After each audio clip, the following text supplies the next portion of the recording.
A small Canadian farm town made national news when a woman claimed she was raped by her own doctor. DNA tests proved the doctor was innocent. The victim insisted the DNA test was wrong. What does a high school graduate know that the world's top scientists do not?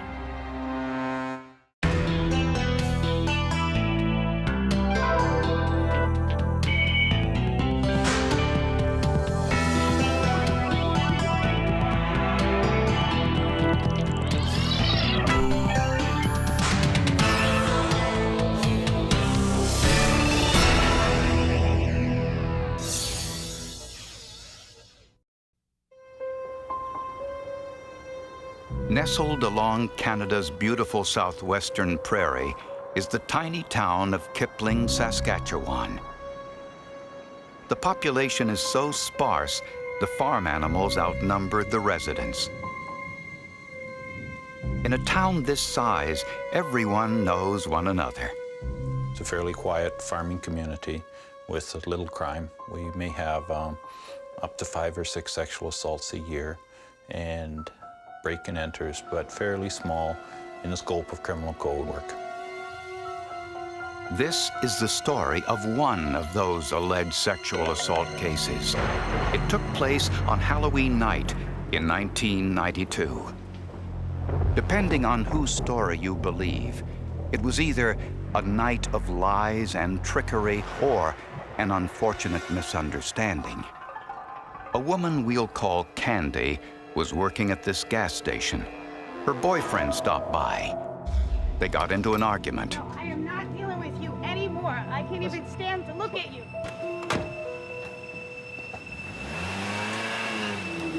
Candy drove to see her girlfriend who worked at the Kipling Memorial Union Hospital. She wasn't there. Candy appeared upset. A nurse suggested she see a doctor. Dr. John Schneeberger was on call that night. He was also Candy's doctor and had even delivered her baby. Candy says Dr. Schneeberger recommended a sedative. I wasn't really hysterical anymore, but what I told him was that I was so mad at Danny that I felt like killing him. But I didn't actually mean that I was gonna go out and kill him. I was just describing how angry I was. I had just expected that he would give me a couple pills or something, just to relax my muscles, calm me down. Instead, Dr. Schneeberger gave Candy a shot. She says she went numb almost immediately. Like I had no control over my muscles. It's like all my muscles left and I was just this piece of jelly falling over. I tried to scream. As I was falling over, nothing would come out except for like a croaking noise that a frog would make. It was so scary. Candy isn't exactly sure what happened next, but believes she was raped.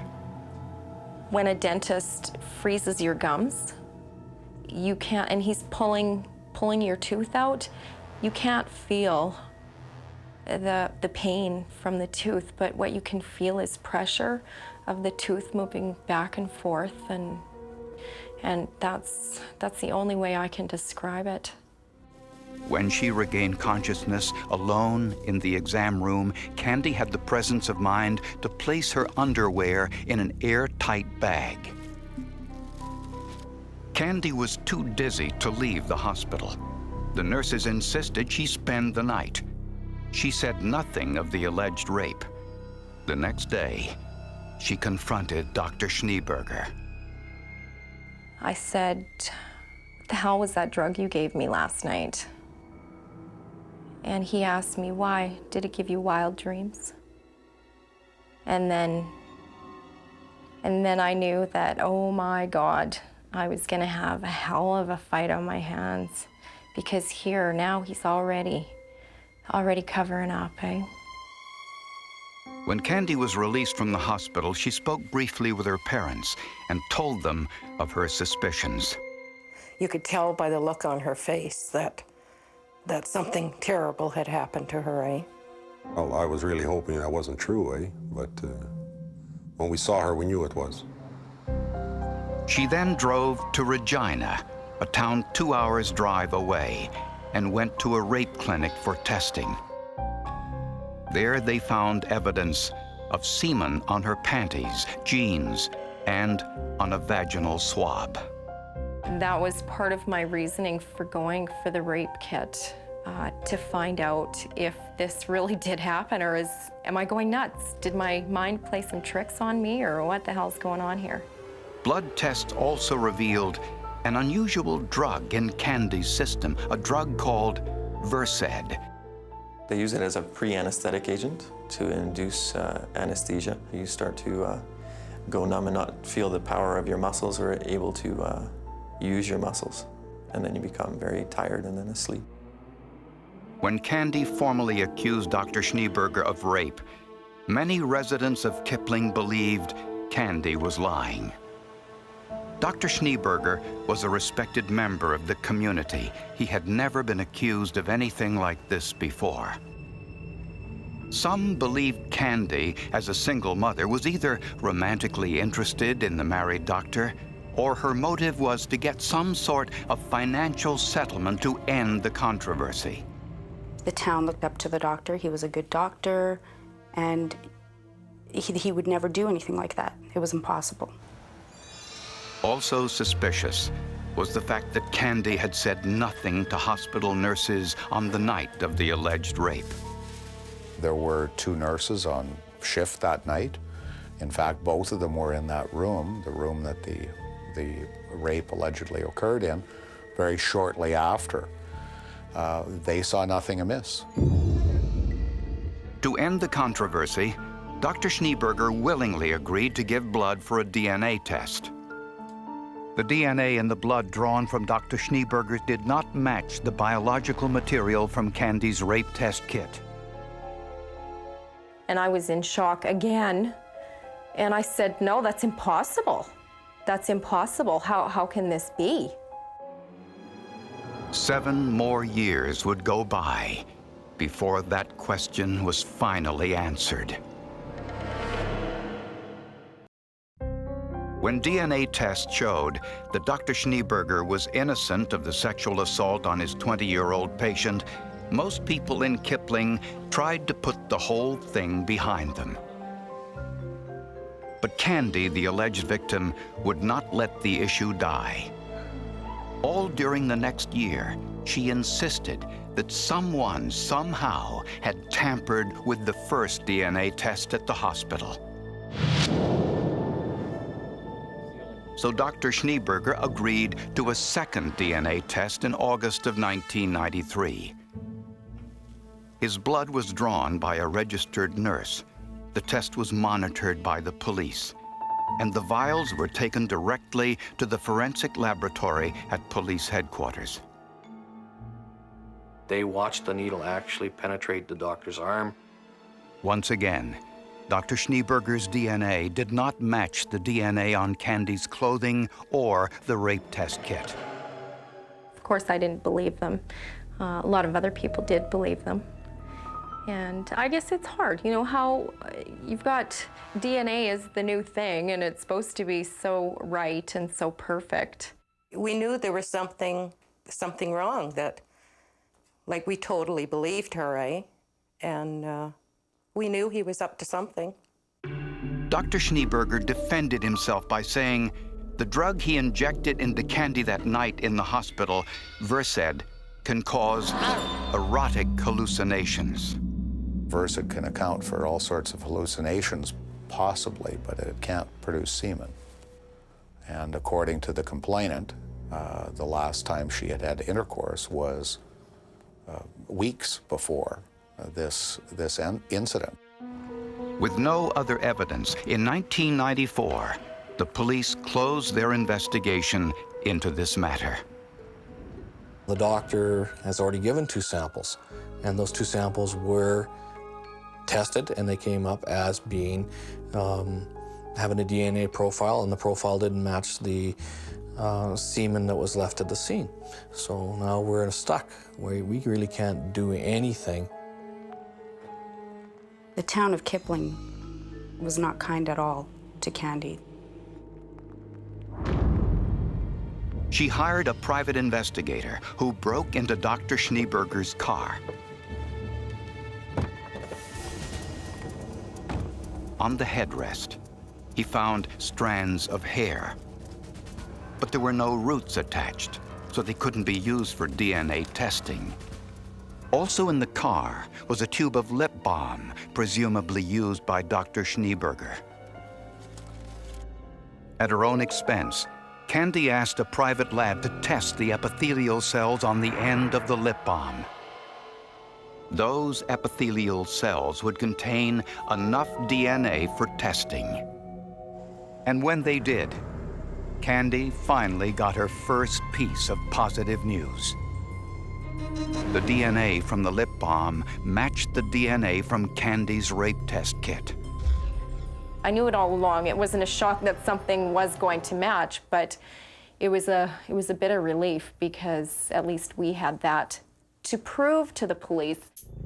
But there were two problems. First, there was no proof that the cells were Dr. Schneeberger's. Second, the evidence couldn't be used in court since the investigator broke into the car without a warrant. But if the cells on the lip balm were those of Dr. Schneeberger, why did the DNA from his lips differ from his blood sample?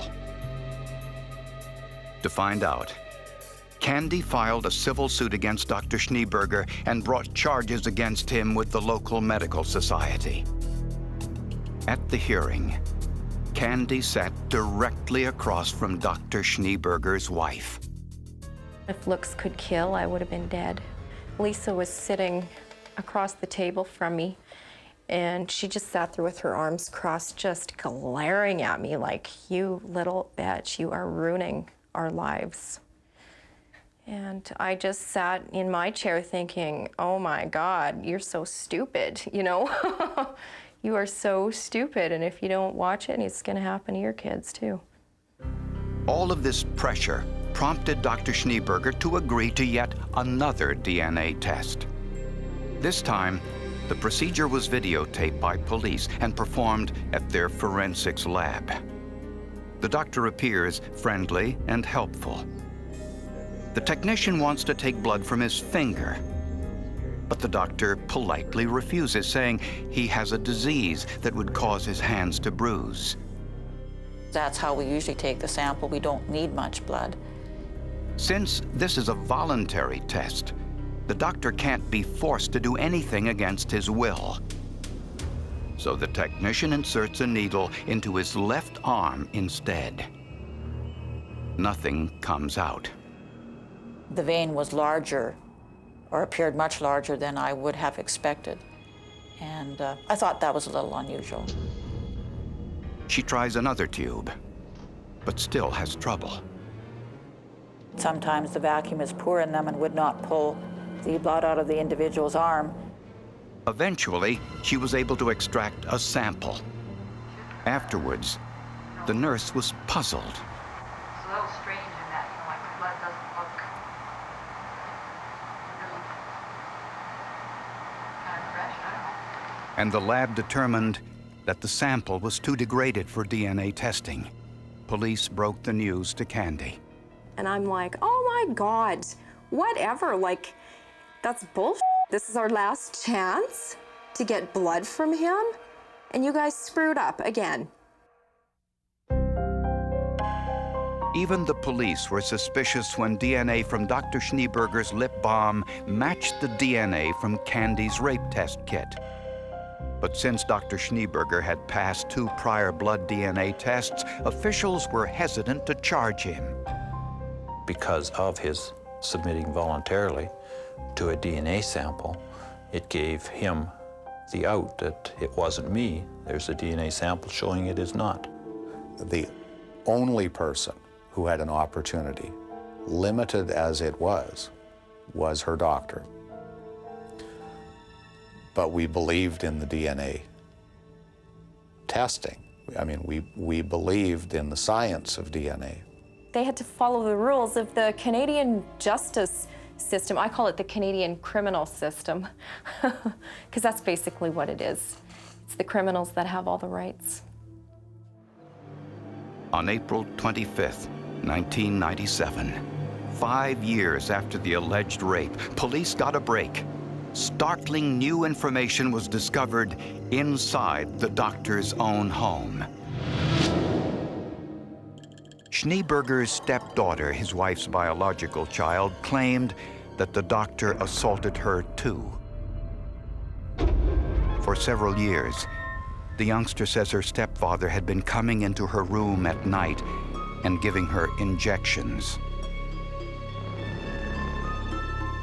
His wife discovered a box full of condoms, needles, and drugs, including Versed, in the doctor's home office. I blame myself. I still blame myself. I screamed, I bawled, I was pretty disgusted because all of these years, I mean, I'm fighting to get the truth out, but also to make sure that it didn't happen to anybody else. Dr. John Schneeberger was arrested and ordered to undergo yet another DNA test.